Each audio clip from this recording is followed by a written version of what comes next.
Hi, welcome to Thunderjack on Comics. We're going to talk about some of the comic books I'm reading right now and have added to my collection over the last few days.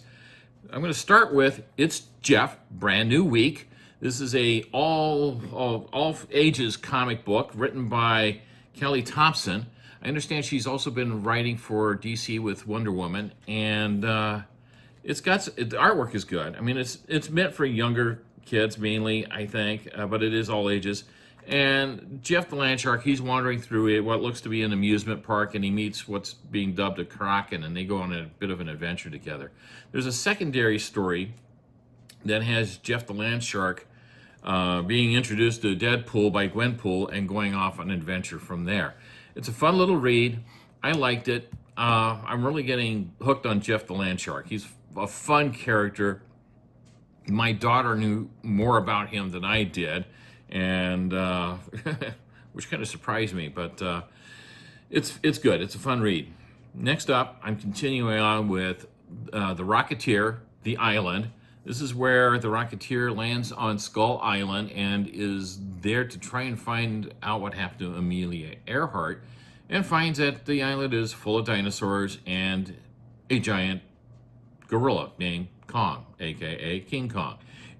This bit is a bit of a homage to multiple storylines because it's got Popeye and Tintin, which I'm not thrilled about still that they're characters in this comic book, but they are public domain now.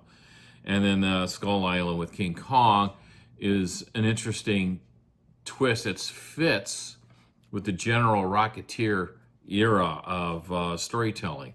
And Amelia Earhart, she's been in the news a lot lately, and she'll always be in the news until they actually find out what really did happen to her back in 1938, 37. So we'll see what goes on from there. And this is the Betty Page cover, and I really like the Betty Page covers that they're doing.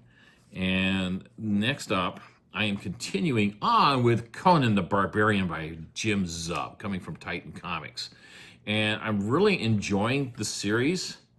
I'm not too thrilled with the main cover, the A variant cover for this issue by Mahmoud Azra. I've mangled his name. I'm sorry about that. If you look at the cover closely, and I'm going to flash a bigger image on here, there's what looks like a penis on the cover that the assassin is holding. And I'm like, oh, come on. How did that get by their editorial staff, Titan Comics? That's just not good. And my family agrees. I mean, I showed it to my wife. She's going, oh my God, it's a penis. And I showed it to my daughter. She's said pretty much the same thing. Not thrilled with this cover at all. So I've put in a request with my dealer to see if he can pull me either the B or D cover if he's got one, or at least the C cover, but I want a different cover to add to my collection. I mean, I'm not going to get rid of this one, but I do want a better cover that I can happily look at and read again if I want to read this again, because I do not like this cover. Another series that I'm getting started on is The Punisher by Ben Percy, and the story's a little dark. This writing is excellent. I'm not too thrilled with it being such a dark, and some of the artwork is also very dark in its tone and grittiness. But otherwise, it's very good. The artwork is overall very good. The writing is excellent. And I do have the next 3 issues, so I'm planning on reading those over the weekend. Enjoying it. I mean, I am enjoying the series. And I think you will too if you haven't been reading it. Ben Percy is a good writer. I haven't read too much of his work to date, but I do have some more that I'm planning on reading and learning more about his writing. I've also been collecting and working on completing, slowly but surely, the old Gold Key Star Trek comics. And I picked up a few of them. They had a new issues that arrived from a purchase that the dealer made from somebody, and I picked up 6 of them. These are 3 of them. The Gold Key, the Star Trek series from Gold Key, was also published under the Western label as well, so I got a few of those. And this one actually had a sticker right on the front here that peeled off nicely. I think it removed a little bit of the color, but it cleaned up nicely after that. And it's a nicer copy than the one I already had in my collection for that particular issue. The other issues are all new to me issues. And I haven't had a chance to crack these open to read yet, and I should do that over the next few days. I am looking forward to it. I am a longtime Star Trek fan. If you can't read my hat, it's a hat I picked up at Trek Fest a while back in Iowa. Trek Fest is an annual event held in Riverside, Iowa, where that has been designated the official birthplace of Captain James Tiberius Kirk.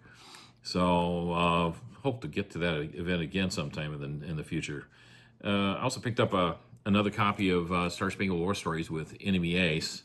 And I like Enemy Ace. It's World War I, and he is an anti-hero. And he's really worth reading, and I'm looking forward to reading more.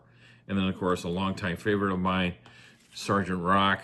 I've been reading, started reading Sergeant Rock in the late 60s and read it for years, and I'm slowly rebuilding that part of my collection and expanding onto it. So I'm one of those niche collectors of war comics. I also used to read Sergeant Fury and his Howling Commando, so I saw a couple that were reasonably priced that I'll use as reading copies, and I'll give those a read sometime soon. I always preferred DC for war comics over Marvel, and I think part of it is the Marvel comics for Sergeant Fury was always more over the top, more superhero inspired comic books, whereas our Sergeant Rock, I can't even say that straight today. Our Army at War was more serious. Same is true with GI Combat, with the Haunted Tank. Even though it had supernatural elements, it was very much a serious take on what was going on in the war. And then there was also Our Fighting Forces with Gunner and Sarge and the Hellcats, Heller's Hellcats, and eventually the Losers, where it wrapped up with. And what else was there that I used to read? Well, for Marvel, there was also Captain Savage, which ran a whopping 19 issues before it folded, because it was at the end of the era for war comics, and especially for Marvel. And Combat Kelly and the Deadly Dozen, which I still have. And that was inspired by the success of the movie The Dirty Dozen. But that's a whole nother story that I think I want to do an expanded story on war comics at some point in the near future. So I haven't had a chance to crack these out of their bags yet to read them, but I plan on doing that soon. Just kind of reminisce a little bit and enjoy it, because it is good writing and good artwork. I mean, it's fun stuff. And if you ever look at the letters pages on the ones from DC, a lot of the letters are written by military members serving overseas, which I found interesting when I was a kid. So, at any rate, I think that's about it for this time around. And if you like what I'm doing here, please hit the subscribe button, stick around, and I'll be doing more shows as the time goes on. And we'll see you next time. Thanks for watching Thunderjack on Comics. Have a good one. Ciao.